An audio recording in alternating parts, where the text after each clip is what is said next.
Good day, everyone, and thank you for joining today's webinar on business rescue. My name is Simon Fenyani from the Corporate Education Unit, and I'll be the facilitator for today's program. So in the studio, we have Ms. Mapule Malindi, from directors, members, and practitioners. Ms. Malindi will be doing the presentation today on business rescue, and then we'll respond to your questions after the presentation. So without a waste of time, I now hand over to Mapule Malindi to do the presentation. Thank you. Thank you very much, Mr. Fenyani. Good morning, everyone, and thank you for joining us. We may start. Okay. The structure of our business unit. Business Rescue Practitioner is in the section within the Directors, Members, and Practitioner Business Unit known as DMP. It is responsible for facilitating of accreditation of professional bodies, notice for practitioners licensing, proceedings, appointments, terminations, substantial implementation. Further record the status reports for proceedings that have not ended within the prescribed 3 months period, and monitor the conduct of the business rescue practitioner. That's what our unit deals with. In our table of content today, we'll be talking about business rescue practitioner license criteria, business rescue practitioner license reclassification, license renewal, the status reports, implementation rates, and clarification on the issue of adding a practitioner, meaning the joint appointments of practitioner or additional of a practitioner in later stage, and also about the practice notes that we published. License criteria. According to Regulations 127, Substantial C of the Companies Regulation, we have 3 criteria that we have in our business rescue, being junior, experienced, and senior practitioner.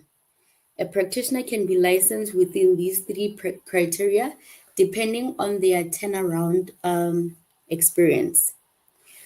Turnaround experience meaning if you want to be a senior practitioner, you must have at least 10 years or more to a combined period of turnaround experience before you are licensed as a practitioner.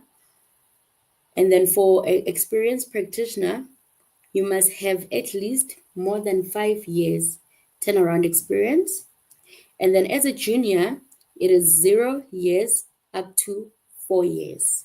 Then you qualify to be categorized as a junior practitioner. But if you have more than 5 years, you qualify to be an experienced practitioner.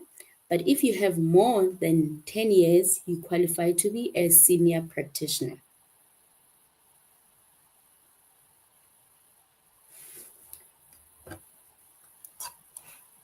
And then now we're going to talk about the license reclassification. Subsequent to being licensed as a business rescue practitioner, the commissioner afford practitioners an opportunity to reclassify from one license classification to another.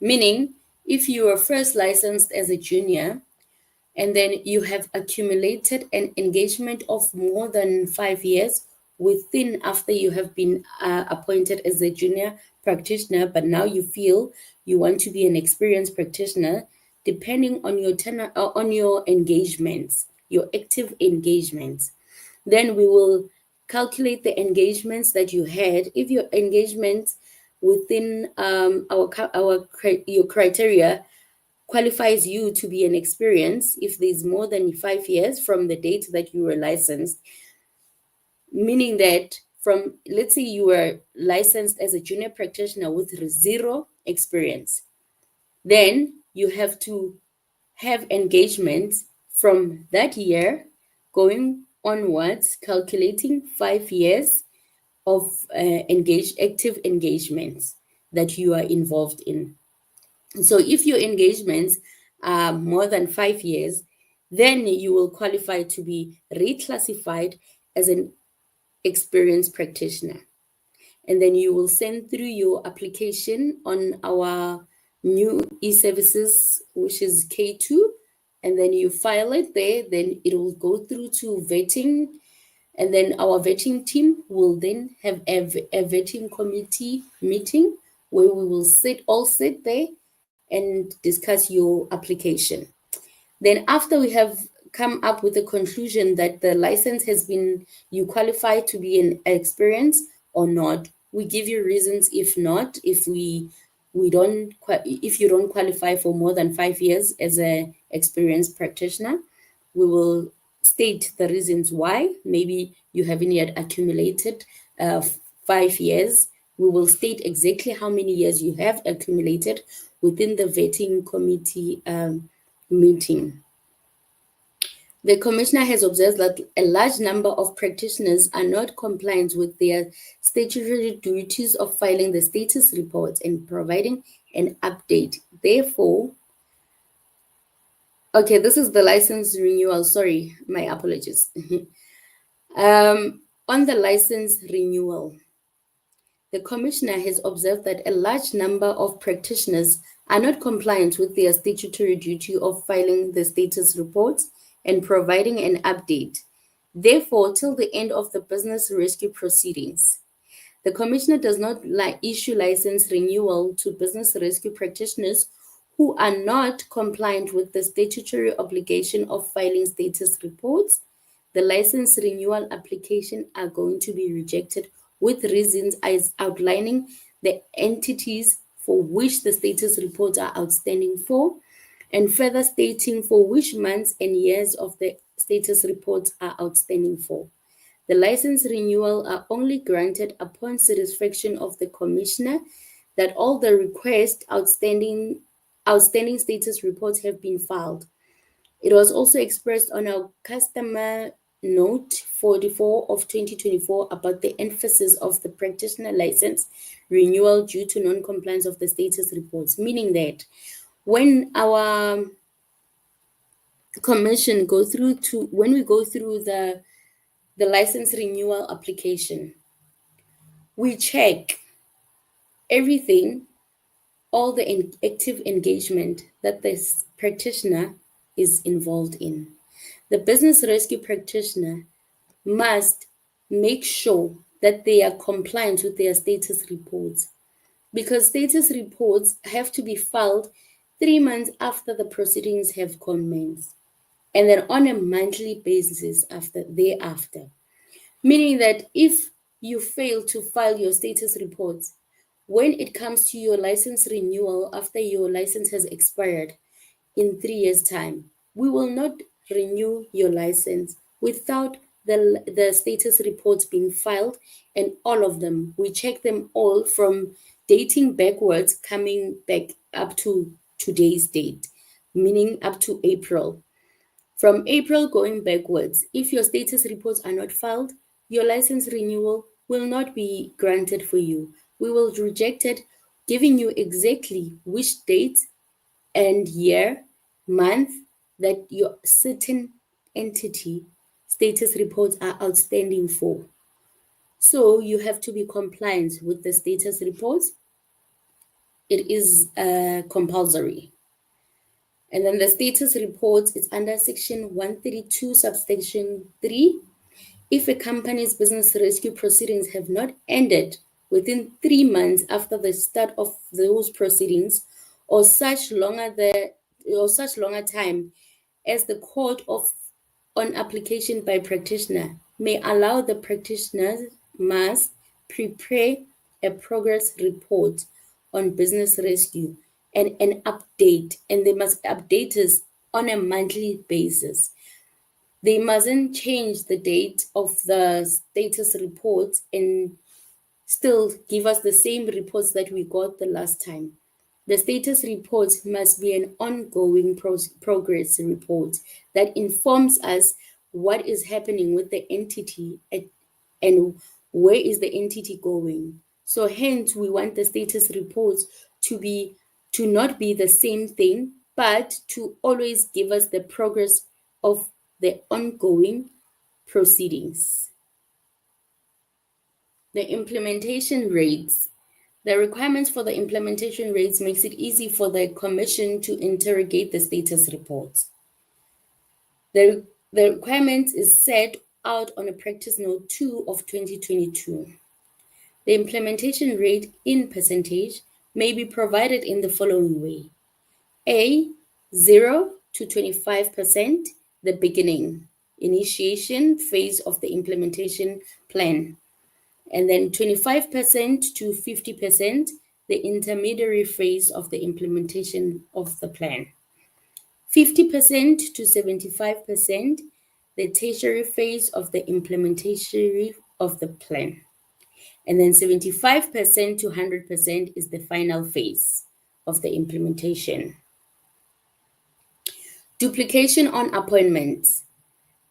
Section 139, subsection 3 stipulates that the company or the creditor who nominated the practitioner, as the case may be, or must appoint a new practitioner if the practitioner dies, resigns, or is removed from the office, subject to the right of an affected person to bring a fresh application in terms of Section 130, subsection 1b, to set aside the new appointment. The above-mentioned provision does not talk to the appointment of practitioner where the office of the practitioner is occupied and the company or the creditor who nominates the practitioner, as the case may be, would like to appoint another practitioner to assist the practitioner. In an instance where one of or more practitioners were nominated in the same time, the Commission urges for the joint appointment of a practitioner. However, in an instance where one practitioner was appointed and the company later decides to appoint another practitioner without the resignation or removal of the first practitioner, the company may make an additional appointment of the practitioner. Meaning, some people do not know how to do the joint appointment.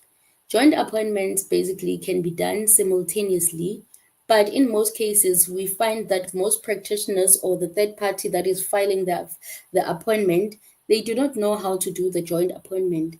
Therefore, we are allowing them to do a separate appointment, or if the company already has an active practitioner, but later on they feel that they want to appoint a new practitioner, an additional practitioner. Therefore, we will grant it and they will do the filing on the K2 side, and then it will be approved as long as they file it with all the requirements that we require. Our practice notes. Most of the business rescue practitioners do not follow our published practice notes, and all our practice notes are published on our website. Familiarize yourself with the practice notes to guide you of all the involvement or within the business rescue unit. Our practice notes are as follow. Practice note 2 of 2022, that's the one that emphasizes on the status report requirement and what is it that is needed on the status, or that is required from you when filing your status report. Practice note 63 of 2024, it was when our system was automation of filing status reports, substantial implementation, and termination. That's when we were informing you of the automation. Notice 62 of 2024, academic requirement for business rescue practitioner licensing. When you want to be licensed as a business rescue practitioner, then you have to go through this Notice 62 of 2024 so that you can know what are our requirements academically. Customer Notice 44 of 2024, rejection of business rescue renewal applications pending the filing of status report.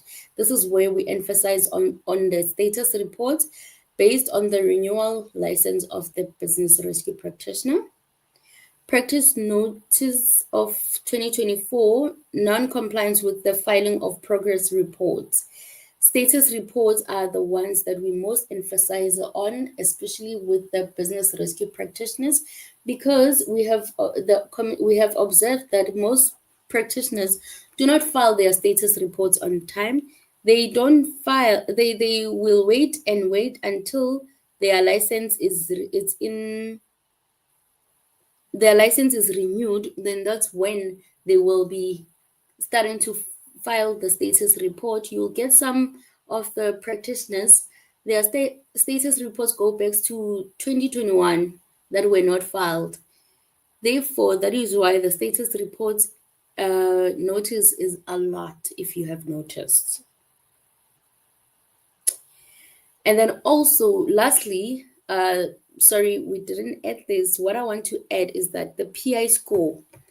The PI score, we have observed that most of our practitioners, they will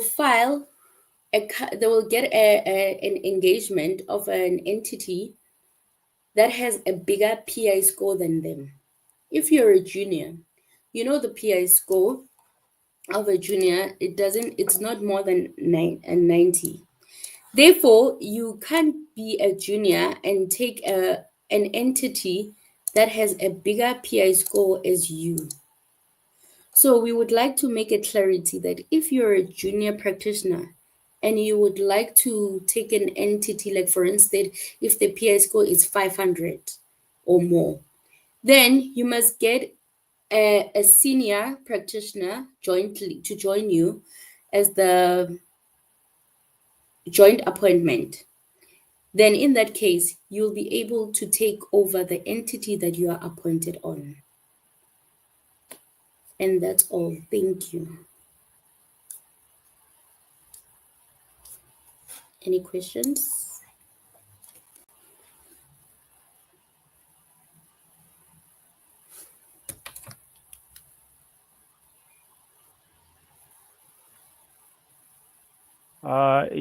It looks like we don't have questions, even on the chat box. And then thank you very much. We have come to the end of the webinar. And then thank you very much for joining us today. And then from us, CIPC, goodbye. Thank you. Goodbye.